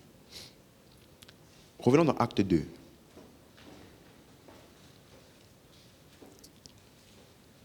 N'oubliez pas les deux textes du début. Dans 1 Timothée 4,14, il lui a dit, ne néglige pas le don qui est en toi. Dans 2 Timothée 1,6, il lui a dit, ranime le don de Dieu qui est en toi. On se rappelle de ça? Maintenant, regardez. Et ça, c'est ce que je veux pour tout le monde. Acte 2, verset 41. Il y a des choses que tu dois faire personnellement. Dis Amen. Mais il y a des choses aussi qu'on peut faire en groupe pour s'assurer de ne pas perdre ce que nous avons reçu. Vous allez voir qu'après le jour de Pentecôte, il y a une dynamique qui a été instaurée au milieu de tous pour s'assurer que ce qui a été enclenché soit préservé. Parce que la Bible dit, ranime le don de Dieu qui est en toi et qui t'a été donné par l'imposition de mes mains. Donc ça veut dire que si on t'a imposé les mains, des choses t'ont été données, tu as vécu des choses, tu peux laisser ça s'estomper. Si on dit ranime, ça veut dire que ça peut s'éteindre. Oui ou non? Et si je te dis à toi, ranime, ça veut dire que la responsabilité de ça, c'est entre les mains de qui? On est d'accord? On est d'accord? Donc regardez ce qu'il dit. Acte 2, 41. Donc Pierre a prêché. Et on dit le nombre, en ce jour-là, des disciples s'augmenta d'environ 3000 âmes. Mais ça, verset 42. Verset 42. Premier point pertinent. Et là, je veux que tout le monde m'écoute. Verset 42. Le premier verbe que tu vas voir, c'est quoi? Dis ça plus fort. Le premier verbe. J'ai dit le premier verbe, c'est quoi? Dis encore plus fort. On ne peut jamais employer le mot persévérer si ce n'est pas une chose que tu fais des fois à contre-courant. Ça veut dire que cette effusion de l'esprit pour chaque personne présente a créé une constance spirituelle. Il persévérait dans l'enseignement des apôtres. Première dynamique pour maintenir ce qu'on a gardé, qu'on a reçu. Persévère dans l'enseignement des apôtres. Donc ça veut dire que le nombre de personnes présentes lors des enseignements était constant. il n'y avait pas des gens qui choisissaient quand venir et quand pas venir.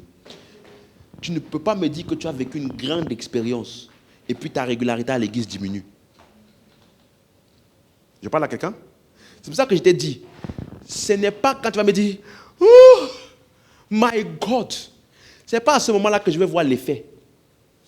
Qu'est-ce que ça a produit dans l'église primitive? Tout le monde était persévérant dans les enseignements. Donc, la preuve de tes expériences, c'est que tu es là. Oh, est-ce que je parle à quelqu'un? La preuve de tes visions, c'est que tu es là. Et j'ai dit tout à l'heure, il y a des gens, la ruse du diable à leur sujet là, c'est que comme ils ont investi beaucoup pour la conférence, en prière, on a jeûné, on a prié, on a fait des veillées, on a fait beaucoup de choses. Tu pourrais te dire, laisse-moi un peu me poser. Alors que ce que tu as reçu, c'est pour faire. Comment tu peux recevoir une chose pour faire et ton premier réflexe après, c'est de ne rien faire? C'est le meilleur moyen d'éteindre ce que tu as reçu. Donc, la résultante, l'effet, là ce que je dis là, c'est d'abord collectivement, je ne parle pas d'individuellement, là je vous ai dit plusieurs choses individuellement, n'est-ce pas? Il y a des choses que tu attends de toi, il y a un peuple qui t'attend, il y a des gens qui doivent être sauvés, mais en tant qu'église, ils ont mis une dynamique dans l'église pour s'assurer que, quel que soit le feu qui était attisé, il y a beaucoup d'entre vous ici, tu vas voir que ta passion pour Dieu, c'est comme si quelqu'un a attisé un nouveau feu. C'est comme si ton aspiration pour les choses spirituelles a augmenté. C'est ça que Dieu fait. Maintenant, comment tu le préserves? Parce que si tu te rends, si tu ne sais pas, le monde dans lequel nous vivons, c'est un monde d'étouffement. Tu n'as besoin de rien faire pour être étouffé. Hein. Sois juste dans le monde et fais tout ce qu'il y a à faire là-bas. Tu vas juste voir, c'est comme si prière n'est plus si important, église n'est plus si important, je n'est plus si important. Rien. Parce qu'on est dans un monde anti-Dieu. On appelle ça le siècle présent. Et il dit, ne vous conformez pas. Ne prenez pas la même forme que... si je te dis ne te conforme pas, ça veut dire que c'est possible que tu puisses te conformer. Or, la Bible dit que mauvaise compagnie, donc, corrompre les bonnes mœurs, ça veut dire tout ce à quoi je m'expose longtemps va finir par me corrompre. Donc, si je passe mon temps, lundi, mardi, mercredi, jeudi, vendredi, exposé aux choses du siècle présent, du monde, rien de spirituel, je n'ai pas besoin de faire des efforts pour savoir que dans quelques temps là, je vais me refroidir. Donc, pour préserver le feu, la flamme, il dit ranime. Alors, il y a des choses routinières que tout le monde a mis en place pour s'assurer de garder son feu. Amen. Première chose, persévère dans les enseignements. La preuve de tes expériences, c'est à quel point tu es là. C'est juste ça. Je disais à quelqu'un une fois, je disais, est-ce que tu ne te rends pas compte que quand tu passes plus de temps à ne pas faire les choses de Dieu que tu sais que tu dois faire, la prochaine fois que tu dois faire ça, c'est encore plus difficile. Tu as remarqué? Tu as remarqué? Tu sais que tu dois prier, et puis à ton heure de prière, tu ne pries pas. Toutes les autres heures possibles de prière là, tu ne vas pas prier. C'est plus dur. Parce que, bientôt je vais t'enseigner, le feu de l'esprit est gardé par le sacrifice. C'est pour ça que sur l'autel, dans l'Ancien Testament, le feu ne devait jamais s'éteindre. Pourquoi? Parce que le sacrificateur devait venir mettre dessus quoi? La graisse des sacrifices qui étaient donnés par le peuple. Donc le feu était maintenu et par le bois, mais aussi par les sacrifices. Donc quand il n'y a plus de sacrifices, Jésus a dit, si quelqu'un veut me suivre, qu'il fasse quoi? Qu'il se charge de sa croix et renonce à lui-même. Ça veut dire qu'il y a un lui-même là, que tous les jours, tu dois prendre comme ça pour mettre ici. Si ça n'a pas consumé le lui-même là va te dominer. Donc chaque jour que tu fais un sacrifice pour aller prier, la simple décision de le faire malgré tout, tu vas voir que quand tu sors de là, quelque chose a été enclenché. Et tu vas voir que le jour où tu as l'occasion de le faire et tu ne fais pas, c'est comme si le feu là, hein?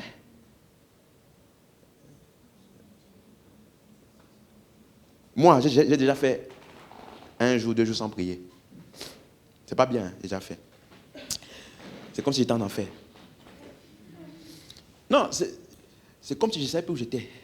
Comme si ma vie n'allait plus. J'avais pas de problème, hein. Mais tu vois, il y a une flamme intérieure qui nous anime pour faire ce qu'on fait là. Tu vois, non?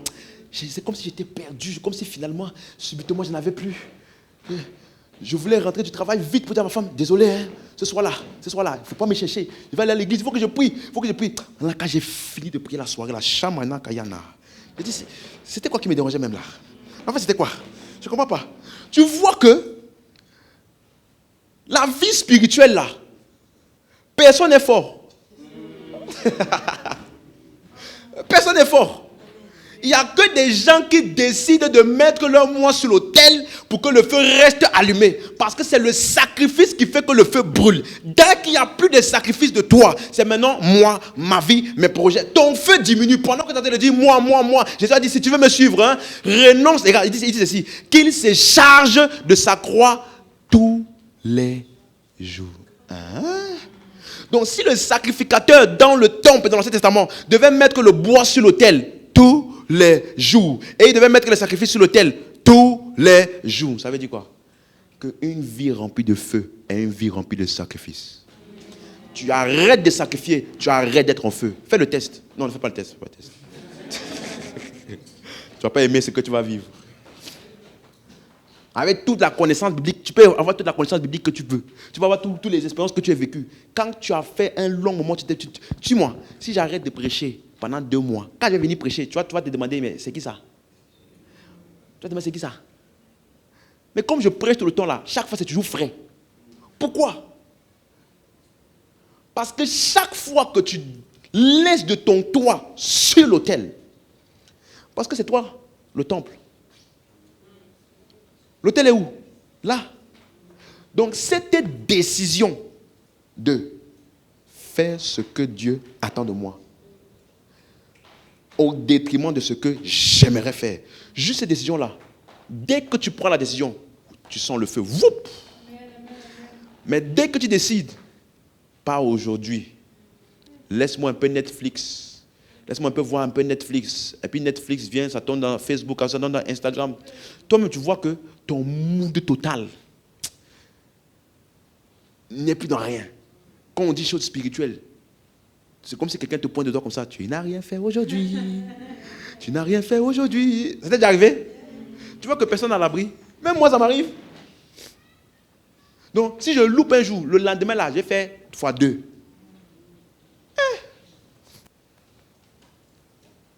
Qu'est-ce que je veux dire par là? Il y a des routines qu'ils ont faites individuellement, mais aussi comment?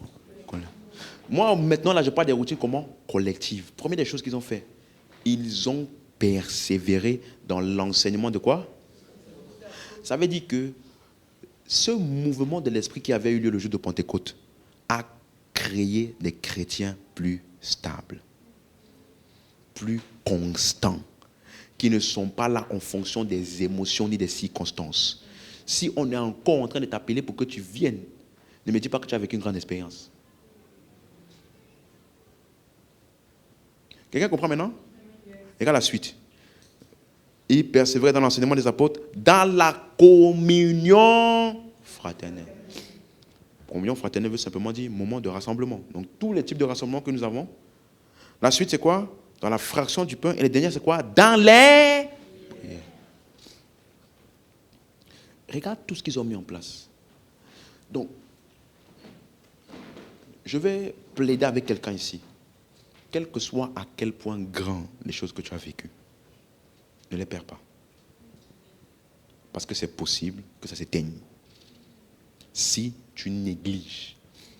Ça veut dire que ces choses-là sont pour certaines activités. Si tu n'es pas retrouvé dans ces activités, tu vas juste voir ces choses comment s'estomper. Ce n'est pas la magie. Ce n'est pas la magie. Donc la première activité qu'on voit, c'est quoi? Ils ont prêché. Donc tout le monde prêchait. Le verset 47 dit, le Seigneur ajoutait chaque jour à l'église ceux qui étaient sauvés. Il était dit, si les gens étaient sauvés tous les jours, ça veut dire que tout le monde dans l'église était engagé à faire quoi? Prêcher. Tu vois, je rêve d'une église. Hein. Et c'est à ça que je travaille. Je crois qu'on va y arriver.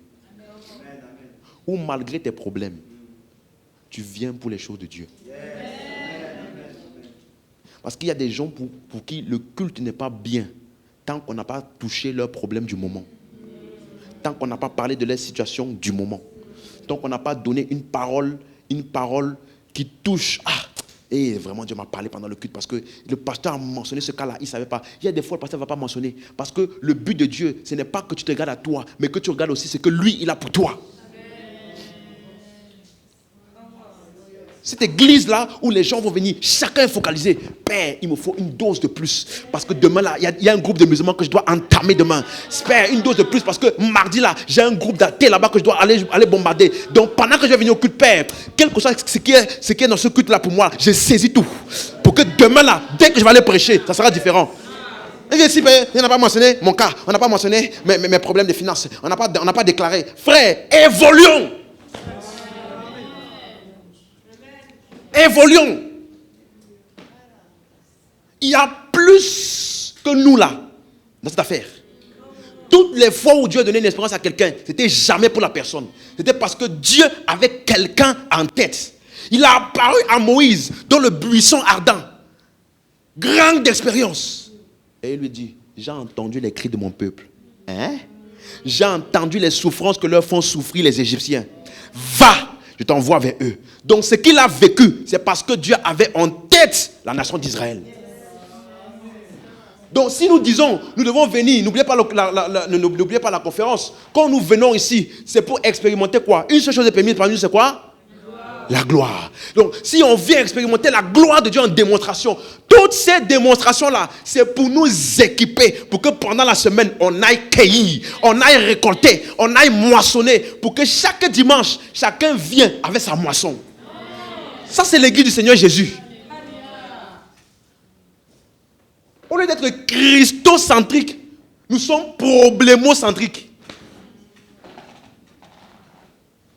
Quelqu'un fait 5 ans dans une église, il espère le jour où l'homme de Dieu va le localiser. Aujourd'hui, c'est mon jour. Il m'a localisé. Non. Si on ne t'a pas localisé, localise-toi toi-même. Tu te localises, tu te ministres et puis tu avances pour faire l'œuvre de Dieu. Est-ce que je parle à quelqu'un? Donc, les choses que nous vivons, ne soyons pas de ces personnes-là qui vivent des choses et puis, ouais, il y a telle année, en 1980, je ne sais pas combien d'années, j'avais vécu ça, il s'était passé ça, et puis c'est tout. Ça a créé quoi? Ça a engendré quoi? Qui sont les personnes qui sont avec toi aujourd'hui depuis ça? Qui sont les personnes qui ont reçu Jésus depuis ça? Quels sont les disciples qui ont été bâtis depuis ça? Quelles sont les aptitudes dans lesquelles tu es maintenant beaucoup plus poussé depuis ça? Voilà ce qu'on doit voir.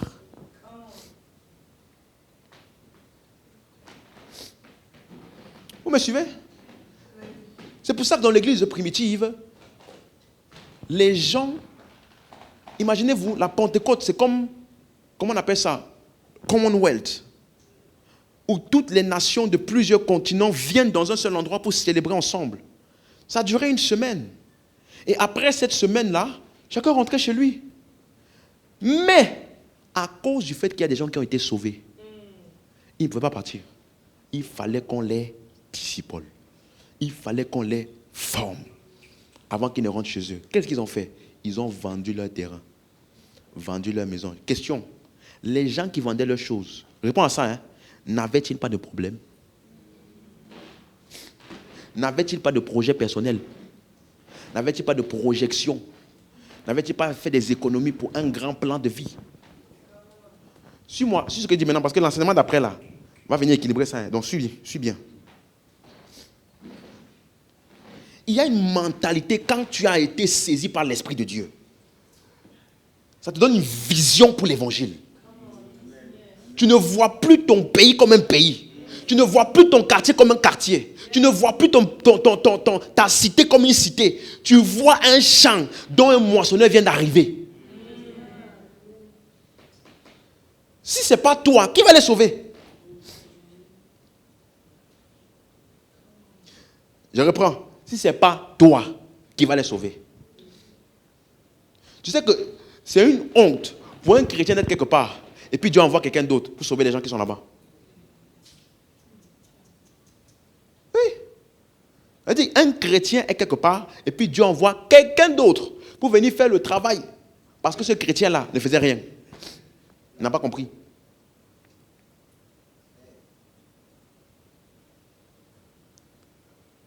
Enseignement, communion fraternelle, prière. Tu vois que tu ne peux jamais persévérer dans la prière si tu n'es pas en train de faire cette activité. Non, tu ne peux pas. Je peux te garantir, tu ne peux pas. J'ai commencé à prier longtemps. Quand je prêchais aux gens, ils n'écoutaient pas. Non, il y a quelque chose. Je ne peux pas les regarder comme ça. Quand il y avait des frères et des soeurs de l'église dans laquelle j'étais, qui étaient sous ma responsabilité, des jeunes, tu leur prêches, c'est la semaine-là même qu'ils font plus de péchés. Ah! Non, Seigneur, il y a quelque chose qu'on doit faire. Et puis tu te mets à genoux. Personne ne va te demander, personne ne va poser la question, on prie combien de temps, pasteur? On prie combien de temps? Quand tu demandes ce genre de questions-là, c'est parce que tu n'es pas encore sérieux. Parce que la Bible dit, Jésus, voyant la foule, dans Matthieu 9, 35, il les vit. Il fut ému de compassion pour elles, parce qu'ils étaient comme des brebis sans berger. Il a eu de la compassion pour la foule qui était en face de lui. Alors il a dit, la moisson est abondante, mais il y a peur d'ouvriers. Priez. Donc prière là, c'est la conséquence d'une compassion en vue d'un peuple. Si tu n'as pas la compassion en vue du peuple là, tu ne vas jamais comprendre ça veut dire quoi prier. Jusqu'à ce que le maître de la moisson envoie des ouvriers. Tu ne vas pas connaître ça. Il y a une manière par laquelle tu vois le monde autour de toi, le peuple autour de toi, la nation autour de toi. Et puis tu vois ça comme un terrain qui a besoin d'être récolté. Et puis ça anime ta vie de prière. Et c'est à partir de ces moments-là que tu vas commencer à vivre des expériences étranges. Tu pries et puis Dieu te dit déjà en avance que quelqu'un qui s'appelle comme ça va passer demain à tel endroit. Parce que tu as cette ville et ce coin-là en tête et à cœur. Je t'ai dit, Dieu n'est pas dans le divertissement. Il ne va pas te donner une expérience juste pour l'expérience.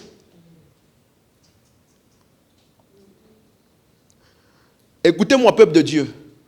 Cette grande conférence doit avoir pour résultat une grande moisson. Ok, aide-moi à poser une question à ton voisin. Dis voisin. Dis voisin.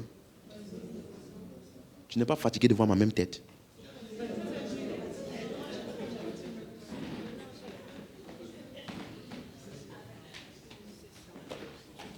Tu n'es pas fatigué de voir ma même tête.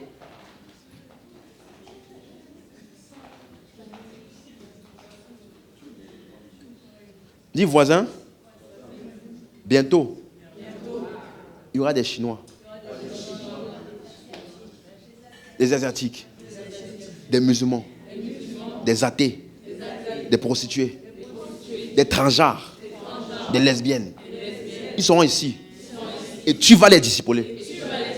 Et la grâce que tu as reçue là va les transformer en des chrétiens solides qui eux aussi vont gagner leur communauté.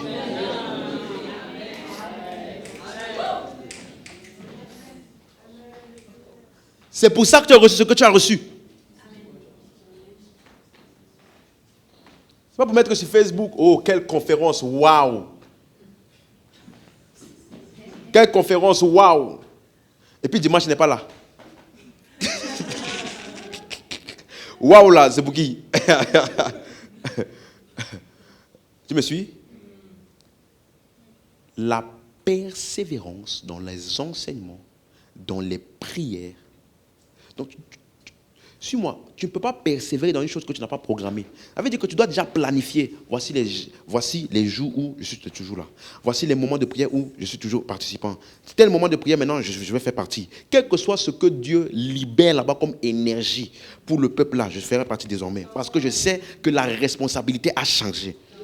Je ne suis plus un de plus parmi la foule dans l'église. Je suis devenu quelqu'un sur qui Dieu compte. Parce que Dieu ne donne pas une expérience pour me divertir. S'il m'a donné une nouvelle expérience, ça veut dire quoi? Nouvelle responsabilité, nouvelle charge, nouveau mandat. Et moi, je ne vais pas mépriser ce qu'il m'a donné. Je vais prendre ça au sérieux et désormais faire partie de ceux qui font ce qu'il faut pour que les choses arrivent.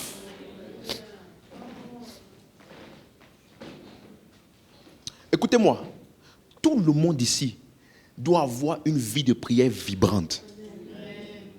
Ce qu'on appelle vibrante. Vibrante. Ça veut dire quand tu pries et tu finis de prier, c'est littéralement comme si le feu est sur toi. C'est pas ça qui s'est passé dans l'Acte des Apôtres. Ils ont prié, remplis d'esprit, ils sont partis annoncer la parole. Et les gens étaient sauvés, oui ou non? Tous nous devons avoir une vie de prière vibrante. Je reprends ma question du début. Pourquoi as-tu vécu ce que tu as vécu? Tu dois avoir des noms que tu mets, des coins que tu mets. Ok. Ce coin-ci, tous ces gangs des cités, ils fument ensemble le soir. J'ai approché une fois, peut-être n'ont pas écouté. Ils deviennent ma cible de prière. De telle heure à telle heure, je veux prier uniquement pour eux. Suis-moi. Fais ça. Tu vas voir que ce n'est pas toi qui vas orchestrer la rencontre. C'est la rencontre qui va te trouver. Ah oui, je peux te dire. C'est la rencontre qui va te trouver. Ça veut dire, un jour, de manière inattendue, quelqu'un va t'approcher sans savoir pourquoi il sent de s'approcher vers toi. Parce que le jour là sera le jour propice où tu avais assez rempli les nuages qui étaient déjà prêts à déborder. Donc quand tu vas juste parler, quels que soient les arguments qu'il avait dans son cœur, il ne saura pas comment répondre. Parce que tu as déjà bien labouré le terrain en avance. Tu vas juste venir parler et puis il ne sait pas pourquoi. Mais il est simplement vulnérable à ce que tu dis. Nous devons tous être des hommes et des femmes d'une vie de prière comment? Vibrante. Il persévérait dans les prières. Enseignement, communion fraternelle, prière. Il n'y a pas de magie. Et avec ça, il sortait évangéliser. Suis-moi. Suis-moi. Quel que soit ton niveau, les miracles sont avec toi. Non, écoute-moi. Je ne te motive pas. Je ne te motive pas. Je t'ai dit, la main a touché quelqu'un comme ça. On n'a pas dit on a mis sur la tête, on n'a pas dit on a mis sur... Peu importe, la main d'un apôtre l'a touché. Et puis il est parti commencer à faire les miracles. On n'a pas dit il a prié. Donc je t'informe. Je t'informe que quand les mains t'ont touché, il y a des choses qui ont été ajoutées. Mais qu'est-ce que tu vas faire de ça? Maintenant, ça dépend de toi. Ça dépend de toi. Tout le monde. Ça dit que ça doit être récurrent. Aujourd'hui, quelqu'un est venu me voir, il avait un cancer de l'estomac. J'ai juste dit, guéri. Guéri. Tu sais, Étienne a prêché après avoir été imposé les mains différemment de comment il prêchait avant. Quand il voyait des cas qu'avant il tremblait, il ne tremblait plus. Pourquoi? Parce qu'il avait une conscience que quelque chose m'a été donné. Donc ne sois pas comme avant. Sinon tu risques d'avoir le même résultat qu'avant. Ce n'est pas le problème que tu as reçu ou pas. Le problème c'est la conscience avec laquelle tu vas. Moi, je sais que je suis plus pareil. Que quelqu'un dise ou pas, ce n'est pas mon problème. Je sais que je suis plus pareil. Il y a des cas qui ne vont plus me résister. Non, je suis sincère. Il y a des cas qui ne vont plus me résister. Quand je vais sortir évangéliser, cette semaine, je suis parti évangéliser, je sors évangéliser, je dis 2 sauvés aujourd'hui. 2 sauvés. Pas parler, sauver. Parce que souvent, on s'est tellement habitué à évangéliser sans qu'il y ait des gens sauvés que maintenant, c'est devenu normal. Mais si leur église là, le Seigneur a ajouté tous les jours, pourquoi pas nous? Ont-ils un Saint-Esprit différent du nôtre? Ah! Non, on va sauver. Quels que soient ces arguments, s'il faut puissance, on va faire puissance. S'il faut révélation de l'esprit, on va faire révélation de l'esprit. Si, peu importe ce qu'il a besoin. Mais, ils vont invoquer le nom du Seigneur pour être conscience. Paul dit, ne néglige pas ce que tu as reçu. Marche avec cette conscience que quelque chose t'a été donné quand les mains t'ont été imposées. Et tu évangélises avec ça, tu parles avec ça, tu pries avec ça. Ça ne sera pas pareil. Quelqu'un est prêt ici? Quelqu'un est prêt ici? Prêt ici? Lèvons-nous, lèvons-nous.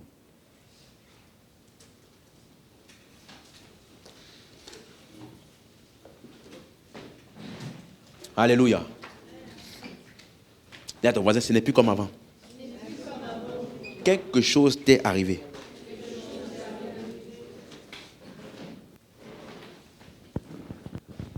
Amen, amen. Amen, amen. Je vais te partager une vision que j'ai eue hier. J'ai prié. Et j'ai littéralement vu certains d'entre vous comme si Dieu vous donnait, comment j'ai raconté ça tout à l'heure, vous voyez les mères poules là, les mères poules là, elles les couvrent comme ça, n'est-ce pas? J'ai vu plusieurs d'entre vous. C'est le moment d'écarter vous-même parce que Dieu va mettre des choses dedans. Et quand Dieu va mettre des choses dedans, il va compter sur vous pour les couvrir et les faire grandir. Ce n'est pas quelque chose que Dieu va faire. C'est quelque chose que Dieu t'a déjà donné.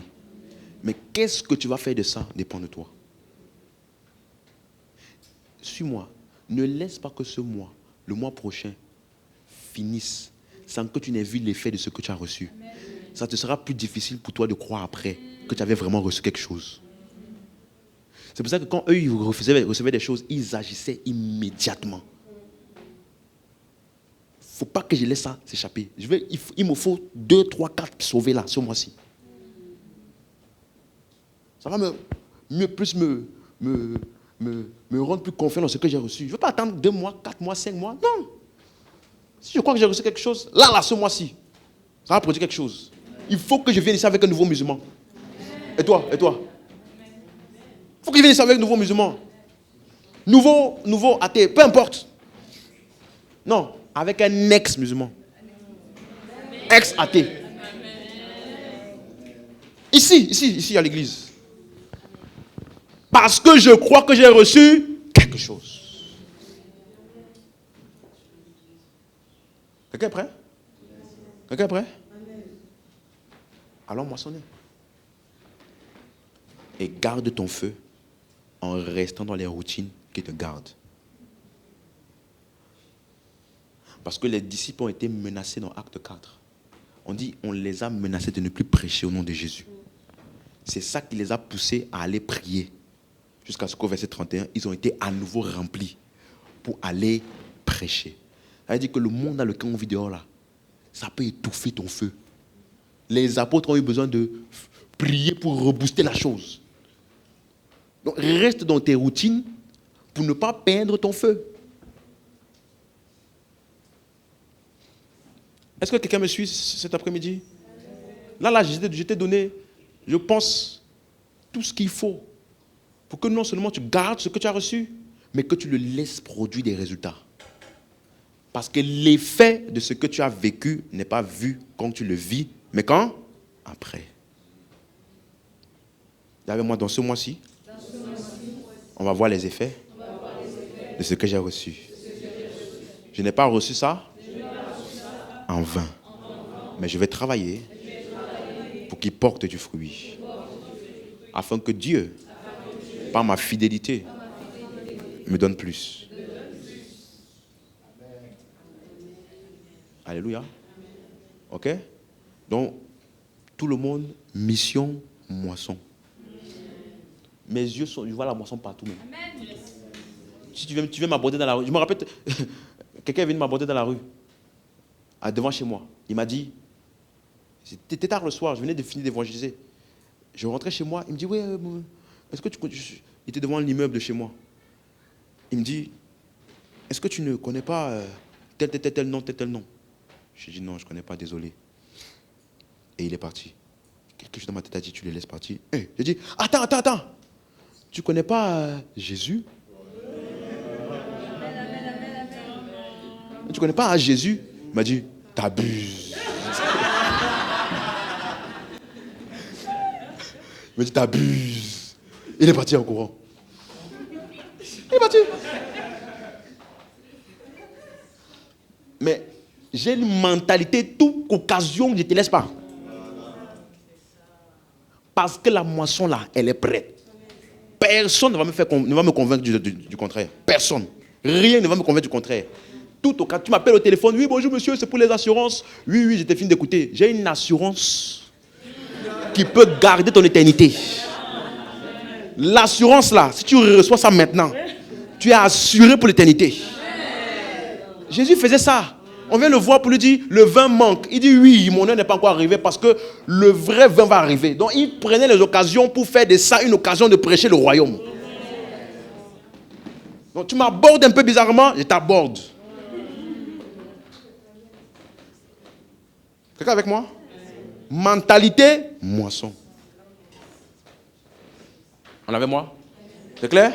Prie par rapport à ce que tu as reçu. Prie par rapport à ce que tu as compris. Prie par rapport à ça. Prie. Prie par rapport à ça. Commence déjà à visualiser, voir, mettre en place. Qu'est-ce que tu vas mettre en place? Quels sont les coins que tu vas toucher? Quelles sont les choses que tu vas mettre en place? Je ne veux pas laisser ce que j'ai reçu s'estomper. Je ne vais pas laisser ce que j'ai reçu s'estomper.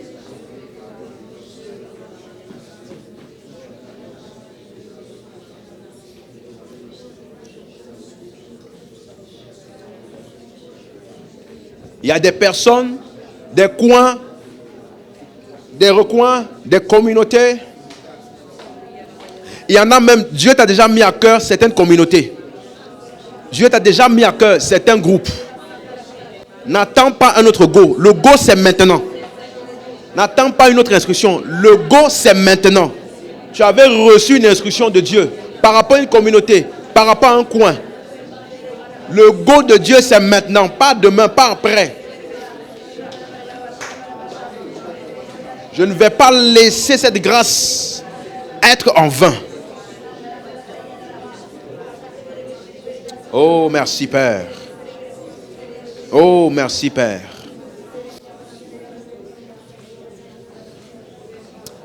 Dis avec mon nom de Jésus. Je crois que j'ai reçu des choses grandes et extraordinaires. Et je ne les laisserai pas s'estomper ni être vain vis-à-vis de ma vie. Mais ça produira du fruit. Au nom de Jésus. Amen. Maintenant, on va dans la salle vers 2, 3, 4 personnes, vers des personnes. On va ministrer pendant 10 minutes. Pendant 10 minutes. En fonction de ce que tu perçois par l'esprit. Tu donnes une parole à quelqu'un. Parce que comme le pasteur l'a expliqué, une des choses qui se passe quand nous nous rassemblons, lorsque nous donnons libre cours à l'Esprit de Dieu, ça nous prépare, ça nous forme pour qu'on soit plus à l'aise qu'on le fera envers les inconnus. Quelqu'un avec moi? Donc, instruction, ne ministre pas comme tu as l'habitude de ministrer. Quelqu'un a compris ce que je viens de dire? Si tu viens juste faire comme avant, non, il y a quelque chose de plus qui s'est ajouté à toi. Donc, si avant tu faisais, pousse un peu plus loin. Va plus loin dans ta administration. Explore les grâces et les dons que tu n'as pas l'habitude d'explorer. On peut faire ça? 10 minutes, c'est parti.